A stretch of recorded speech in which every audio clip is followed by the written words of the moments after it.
So. JB, we've heard a lot of talk about leadership already today.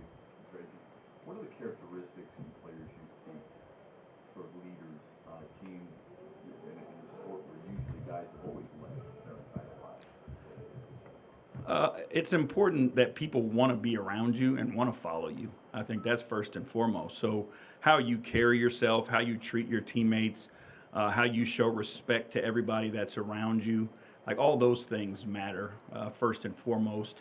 And then you have to be genuinely willing to sacrifice of yourself for the greater good. And I think if you're able to do those two things, it gives you the ability to lead, because those are typically traits that people want to follow.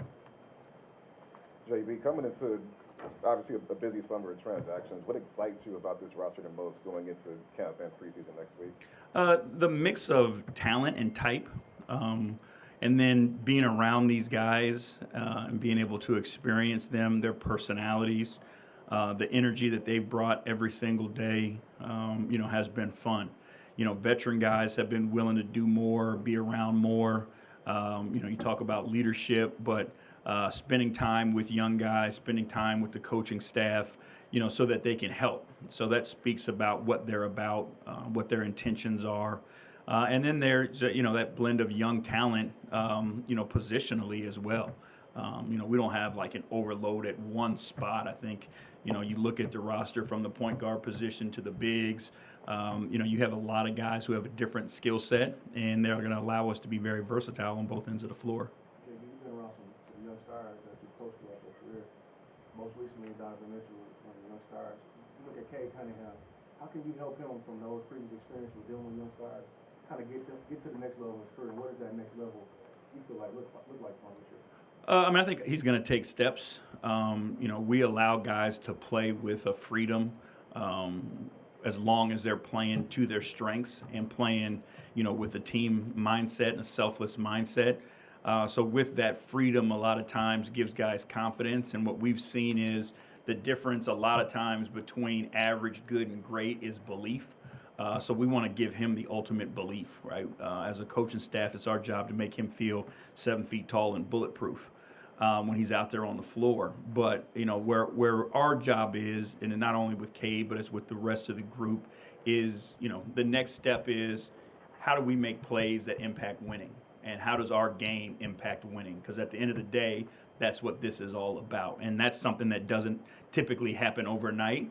But from one season to the next, from the beginning of the year to the end of the season, you can see the guys that are starting to figure out, okay, these are the plays that impact winning. These are the times. It may not be a play in the fourth quarter, maybe a play in the first quarter that, you take a charge, it energizes your teammates, like those types of things, throughout a basketball game that impact winning. And that's what our focus is. The veteran guys you brought in for the most part are guys who have played with championship-type teams last year, Philadelphia, Dallas, Milwaukee.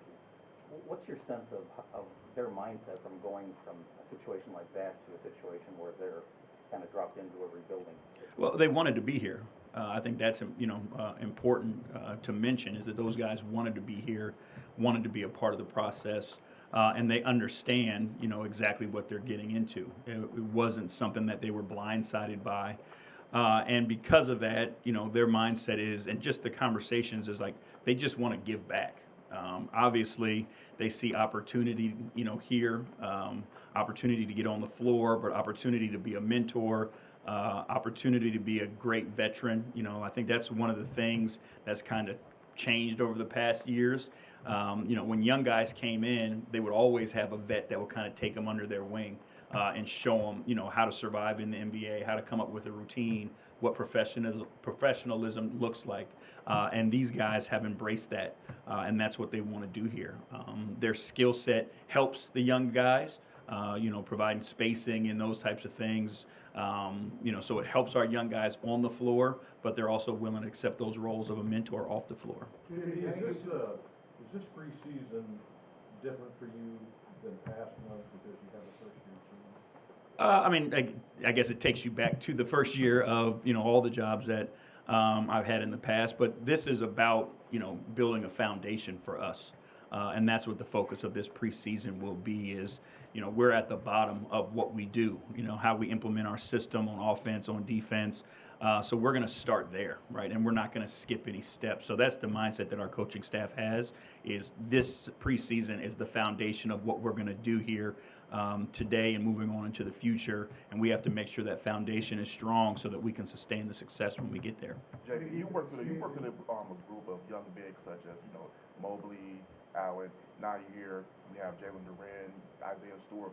What do you think is going to be the next step for their level, their game, to go ahead and grow and be bigger assets to this team moving forward?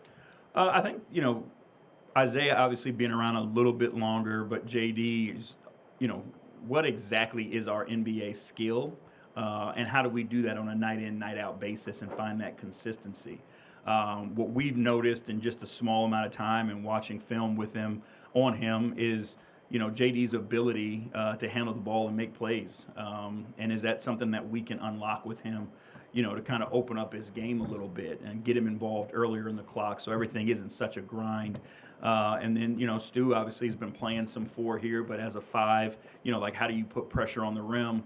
One of the things he's elite at is offensive rebound. And so how do we put him in position where he can carry out his elite NBA skill? And again, we keep saying the same thing, is what this is about is contributing to winning.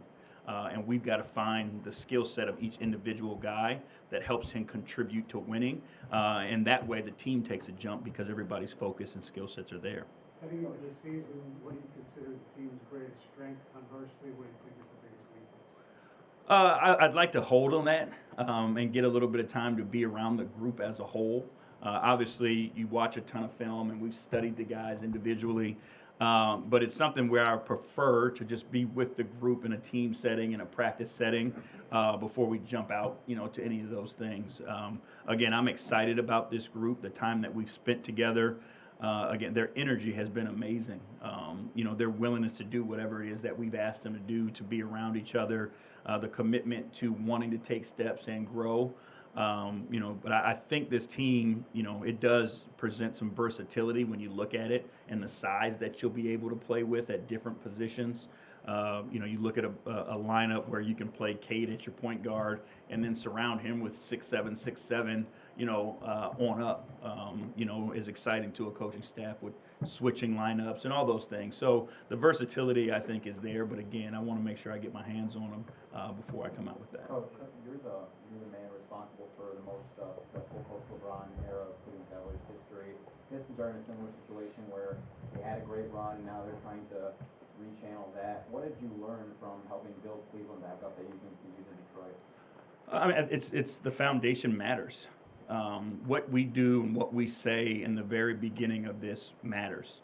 How we act every single day, how we carry ourselves matters. Holding people to a standard matters. And I think what you see a lot of times in situations like this is, young guys just get to play, right? And they get to play and make mistakes, and they know that they're going to keep playing, so they don't learn as quickly as they should. We're going to hold guys accountable. There's a standard that Detroit Pistons basketball will look like, and everybody will be expected to play to that standard. And it's pretty easy, right? We tell our guys there's 2 things you can control every night: how hard you can compete and how selfless you play the game. And if guys are competing their tails off and playing selfless basketball, we'll live with some mistakes, right? But we know those guys will eventually learn and impact winning because they're doing those 2 things night in, night out. And having that perspective of the Cleveland turnaround, kind of coming into Detroit, what was it that attracted you to the Pistons that you believe you could have that same type of success with? To be honest with you, the most important thing was the conversations that I had with Trajan. There was a time where, I had my mind made up that, my family and I were going to move to Southern California. We were going to take some time off, do a little TV, relax a little bit. But I had conversations with Trajan that just, re-energized me to want to be a part of this situation. I trust his leadership. I trust his intelligence. The fact that, through his life, he's been through things, so he doesn't make, reactionary decisions, right? He doesn't worry about what outside people think. He focuses on what's important right now and what basketball reality is. And so there's a trust there that I have with him and a belief in him that, he's going to be willing to stick through the hard times to get the job done. And, that excited me. Obviously, the guys that were on this team, excited me. You see the young guys, whether it's Cade, J.I., J.D., I mean, on and on. The draft was already done, so Ron was already here, Bobby was here. And then again, the veterans that were added to the group. It just felt like it was the right place and like the right type of guys for me also. Like, hard-nosed, tough-minded, gritty guys. Like, those are the type of guys that I like to go to war with. What does Fred Vincent's to-do list look like, and I guess what kind of an impact have you already seen, or do you hope this year? Yeah, I mean, he has a lot on his plate because we're asking him to do, a lot because we believe in his abilities. Not only will he be focusing on the shooting, but he's also going to be, a major part of our staff, scouting games and all those things. But shooting is something in the NBA that, sometimes we feel like only the guys that need help get help. But we're asking Fred to put together a program where he's working with everybody. So, he's got to, 1 through 15, find a way to spend time with all those guys. And a lot of times it's not a complete correction. It's, okay, this is what you do when you make shots, so let's just do more of that. And that's what he'll be focusing on, is studying what guys do when they make shots and then working with them to get to that place more than not.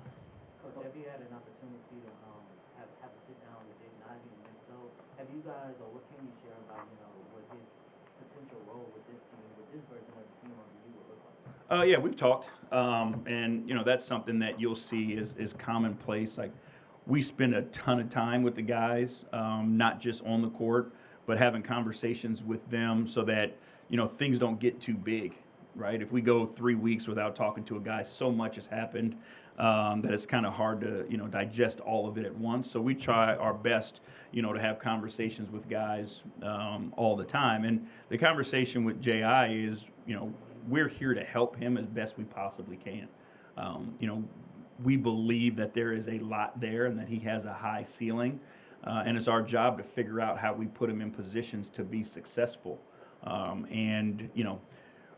What we believe in is putting guys in positions of strength. And I know a lot of times as guys go through development, they spend so much time working on their weaknesses. And if they're not having success at their weaknesses, it impacts their confidence, which then ultimately impacts the things that they do well. So our focus is, let's put guys in positions of strength, give them that confidence, give them that belief, and then, on the side, when we're doing our pre-practice work, our post-practice work, when guys come back at night, like, that's where we really, really focus in on things that they need to improve on, so that when they get to it in the game, they have belief and confidence in it. Because, to me, that's the difference, is the belief in the ability when you're out there on the floor and the mindset of being confident that lets these guys be, the players that we believe they're capable of. And earlier you talked about your time in Cleveland, but what else can you take from your time in Memphis and even Houston that can actually help you more so here in Detroit? You try to learn no matter where you are, right? And you pick up things. You work with so many different players and understand, the mindset of each player is different. What pushes them, what makes them want to be great, how do you help them, in adverse moments. So figuring out relationships with guys is huge. Again, we're talking about spending that time, but we've got to figure out, how to push each guy's button. And you do that by building those relationships, with star-level players, role players, doesn't matter. You treat them all the same. Coach, we talked about the importance of Fred Vincent. He matters because shooting impacts spacing. In Cleveland, you dealt with a curious spacing situation. What did you learn in Cleveland about suboptimal spacing that could help you in Detroit, and how to maximize that? It's funny now because spacing has become simply about the three-point shot. But there were great offensive teams that played with two big guys on the floor, on block and block. You know what I mean? And people were still able to get to the basket. You go all the way back to Jerry Sloan's Utah teams, And, you know, they had sometimes 8 guys in the painted area, but they still found a way to score a ton of layups. So, you know, spacing is relative to what you're trying to get out of it. Working with 2 big guys, you know, understanding, you know, how they work together. You know, one guy rolling, another guy working short, like creates space there. There's also vertical spacing for guys who can catch lobs and those types of things. And then there's also ways where you can put smaller guys in positions like in the dunk spot, right? Like you think about the Celtics a long time ago would put Rondo in the dunk spot. Now you've got a small guy down there versus a big who's rolling, which creates more space also. So there's a bunch of different ways that you can create the space beyond just using the 3-point line. Thanks, Jerry. All right, thank you guys. Thanks, JP.